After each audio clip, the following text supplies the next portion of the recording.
really is wonderful to have help up here with the worship leading from all you volunteers. It really helps out a lot. For decades, there's been a humorous story in aviation circles. I'm sure you've probably heard some version of it. It's about a delayed flight. The story goes that a woman was flying from Seattle to San Francisco. While en route, the airplane diverted, landed at Sacramento, California instead. Maybe San Francisco gets fogged in all the time. Maybe that was what the problem was. The story doesn't say. Flight attendant explained to the passengers, sorry folks, there's going to be a delay. If they wanted to get off the aircraft here in Sacramento, the airplane would reboard in about 50 minutes. Everybody got off the airplane except one lady who was blind. A man had noticed her as he walked by and could tell she was blind because her seeing eye dog lay quietly at her feet. And he could tell it was a seeing eye dog because it had the dual harness and it had a vest on it that said guide dog. It was not an emotional support attack dog or anything like that. He guessed that she had flown this very flight before because the pilot approached her and called her by name, said, "Kathy." So, "Kathy, we're in Sacramento for almost an hour. Would you like to get off, stretch your legs a little bit?" And the blind lady replied, "No, thanks. But maybe Buddy would like to go stretch his legs a little bit." So, yeah, envision this. Out in the boarding area, the pilot comes off the jetway, complete uniform, even wearing the big aviator sunglasses, walking through the terminal building, holding onto the harness of this seeing eye dog. One version of the story says that the lines at the car rental agencies tripled. In reality, blindness is really nothing that we should make much light of. A friend of mine, a very good friend of mine, recently had cataract surgery, which happens at this age. You start developing cataracts in your eyes. He had surgery hoping for improved vision, and within 2 weeks, he couldn't see 2400 out of that eye. Whatever happened is permanent. The cataract itself is fixed, but something happened to his optic nerve, affecting the connection from the physical eyeball, the connection going back to the brain. I think we can say that our eyesight is arguably one of our most important senses out of our 5 or 6, depending on how you count. Of course, they're all important, but COVID has shown that we can lose our sense of taste and still live. We can lose our sense of smell and still be able to eat and still function. You could lose your hearing and you wouldn't have to listen to me anymore. But to lose your sight, if you lost your sight, parallel parking would become an impossibility. Well, maybe it is for some of you already. But the point is that so much of what we take for granted involves being able to see. In the Gospel of Mark, there are 2 separate cases of Jesus healing blind persons, and they offer us illustrations of what was going on with the disciples then as they walked with Jesus to Jericho as he was on his way to Jerusalem and eventually the cross. The first healing occurs at the beginning of Jesus' journey in a place called Bethsaida. Bethsaida is thought to have been a fishing village on the shore of the Sea of Galilee. The second healing happened in Jericho, much closer to Jerusalem, and this second healing was the last miracle before Jesus' triumphant entry into the city of Jerusalem. There is a contrast between the 2 stories. They're not identical. The first blind man is healed by a physical action. In the second healing, Jesus heals the blind man simply with his word. What else can we learn from these stories, or what can we learn from these stories? These 2 stories actually bookend Jesus' journey to Jerusalem, during which time the disciples display their lack of seeing and lack of understanding what message Jesus was teaching them. 3 times between Bethsaida and Jericho, Jesus tells the disciples that he must go to Jerusalem and his fate will include suffering, death, and resurrection. They failed to comprehend. They failed to see the truth. And instead, along the way, first of all, Peter rebukes Jesus. In the second case, the disciples just simply remain silent. And in the third case, James and John respond by asking Jesus for status in the kingdom. The disciples were as spiritually blind as the men in Bethsaida and in Jericho were physically blind. In the first healing in Bethsaida, this blind man did not speak for himself. Those who cared about him brought him to Jesus. His community knew that he needed help. But as for the blind man himself, I think it would not be unreasonable to read into the story that he was okay with his blindness, or maybe he was too afraid to admit his blindness and that he needed help. At the request of the people who brought him, Jesus shared a healing action, taking care of the man's physical impairment. At first, all the blind man could see was basic forms. All he could see was people walking around. They looked like they might be trees. It took more effort by Jesus to get the connection between this man's blind eyes and his brain to work properly. And then he could see. For many people, spiritual sight is something they either don't see the need for, or they're too afraid to ask for. Or maybe the truth is simply not what they want to hear. In the first case of the disciples' spiritual blindness, after the healing in Bethsaida, Peter did not want to hear Jesus saying that he was going to Jerusalem to go to the cross. And Peter reacted by rebuking Jesus. Peter took Jesus aside and tried to school the teacher. And we don't need to know the story really to understand why that didn't work out too well for Peter. How often does it happen that people receive God's word and intentionally don't see it? Author Margaret Heffernan calls it willful blindness in her book by the same name. People don't like the thought that life may be hard. Our human reasoning may ask, what kind of God would allow suffering, that people would be blind and have to beg?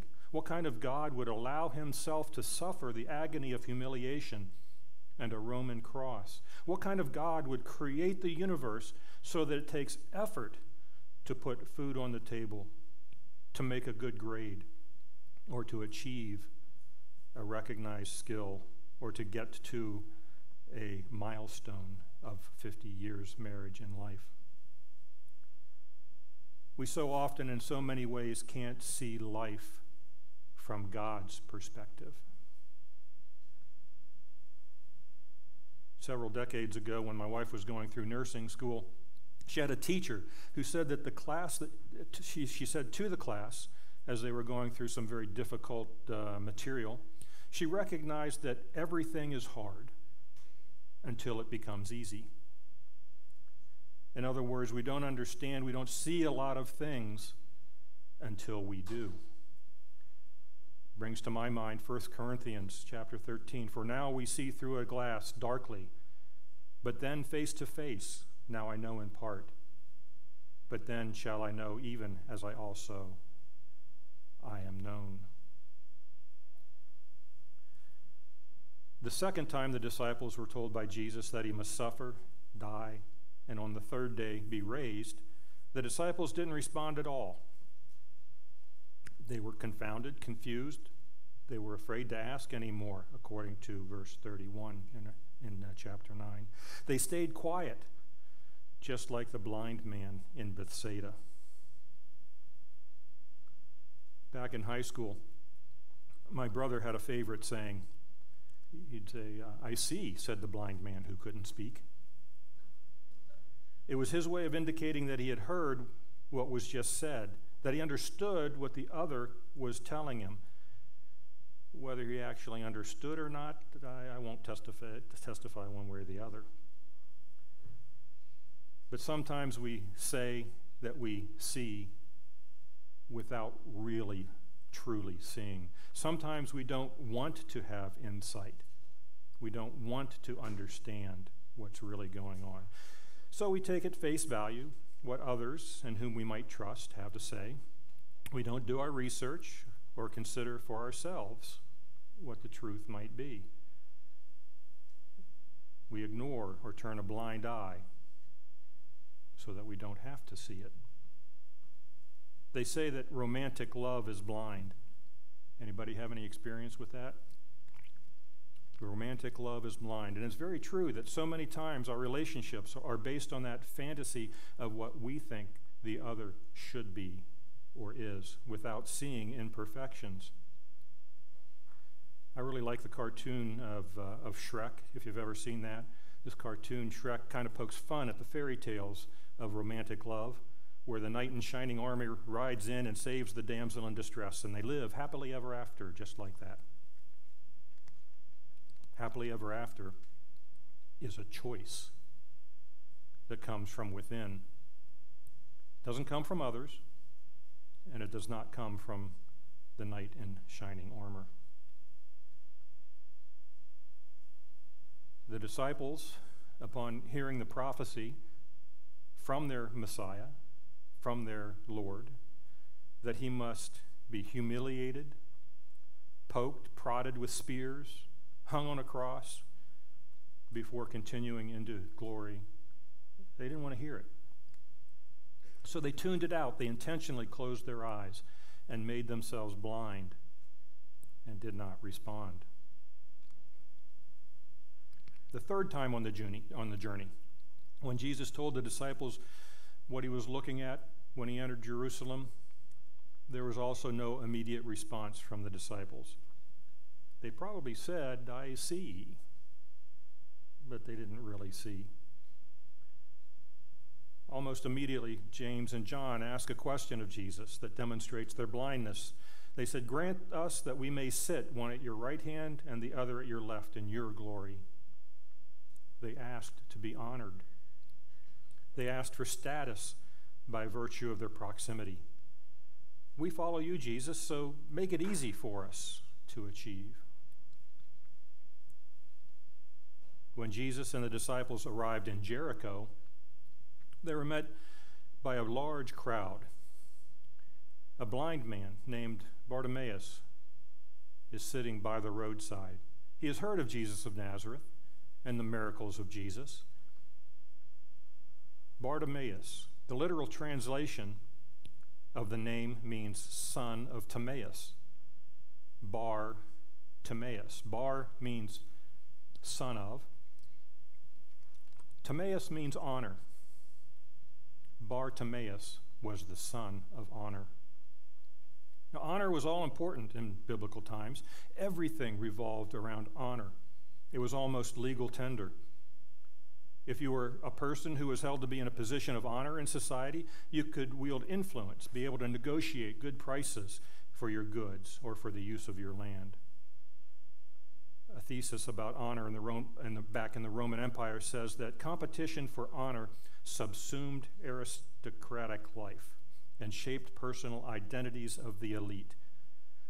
And later the same thesis goes on to say preserving and enhancing one's honor relative to others was fundamental in domestic life in the Roman Empire. Another way to say it is that your identity in the Roman Empire depended upon being an aggressive status seeker. Apparently, Bartimaeus, son of honor, had been an aggressive status seeker, but he had fallen upon hard times. He had lost honor. He had lost his status in the eyes of society and was now begging. Bartimaeus was a blind man who could speak. He loudly called out to Jesus, admitting that he needed help, and others shushed him. Maybe, "What are you talking about, Bartimaeus? You don't need help." Or perhaps, "There's no hope for you, just be quiet."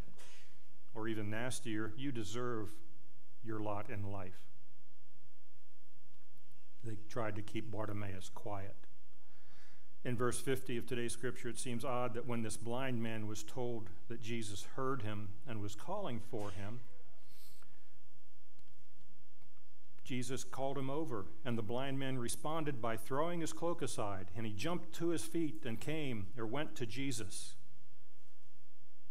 The blind man went to Jesus. So his eyes worked well enough that he could find Jesus in a large crowd, yet he was blind. Not unlike the rich in society today, who suffer as much anxiety and mental illness as those who are not rich, as those who are lacking. Bartimaeus realized that something was missing in his life, probably because he had lost everything that he thought that he deserved, yet he couldn't see what it was that he needed. Then Jesus walked by, and Bartimaeus was bold enough to admit his need vocally, and that it was his problem. It was not because of others. He had learned the hard lesson that the pursuit of worldly gain, worldly status, was a dark path. The website Truth Saves contains the testimony of a man named Paul. Paul was a millionaire by the time he was age 29. He owned 30 apartments, 2 restaurants, a large 10-room home with a pool, 3 cars, a motorhome, land in 3 states and 2 countries, gold and silver coins. He was pretty much set. But he wasn't happy or fulfilled. So he buried his unhappiness in alcohol and philandering. He got divorced, lost his wife and children, declared bankruptcy, and was contemplating suicide. He was blind to what life is really all about. So he called out for help to God and found Jesus Christ, which is another way of saying that his eyes were opened to a life of loving God, himself, and others. When Bartimaeus loudly called out to Jesus to heal him, he knew he needed something, but didn't know what. In the NIV translation, Jesus asks to Bartimaeus, "What do you want me to do?" And Bartimaeus responds to Jesus' questions with, "I want to see." The original Greek translation does not differentiate the nuance between need and want. A better translation would have Jesus asking, "What would you have me do?" with Bartimaeus responding, "That I may see." He needed to see to have life. And by Jesus' word, Bartimaeus was healed and could see, after which he followed Jesus on his way, meaning that he no longer pursued worldly honor, but pursued a path of compassion and love. Life is about uplifting others, not acquiring honor, wealth, or whatever. May we see that truth along with Bartimaeus and follow Jesus along his way.